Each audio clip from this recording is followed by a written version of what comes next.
Hello! Hi! Mabuhay! Nitong nakaraan, nagsimula na ang voting for SELG President and for the other official.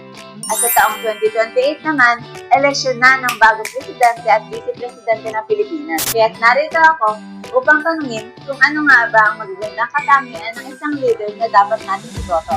So ano? Tanong tayo? Tanong tayo? Tara! So, ang isa sa magandang katangian ng leader para maboto is yung sa problem solving. Kasi bilang isang leader at nakakasakop ng kagaya nito isang community sa school, hindi talaga may iwasan yung mga problema na dadating ng biglaan. So, kailangan mabilis kang mag-isip ng magandang solusyon para makapag-implement. Sa aking opinion at sa aking paniniwala, ang isang magandang leader na dapat na iboto ng mga kayang Pilipino ay yung huwaran sa isip, salita at sa gawa.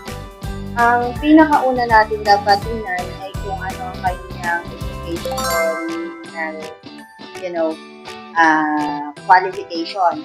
Kasi kung siya ay may mataas na pinag-aralan, malalaman agad natin na siya ay magaling mag-analyze ng problema at mag-solusyon mo.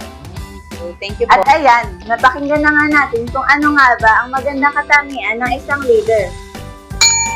So, ayan, ang kailangan na lang natin gawin ay bumoto ng tama, maayos at responsable at higit sa lahat, yung maayos na leader na kayang gumawa ng solusyon para ang bansang Pilipinas ay umunlad at hindi bumagsak. Tandaan, wagi ang may alam. Salamat po.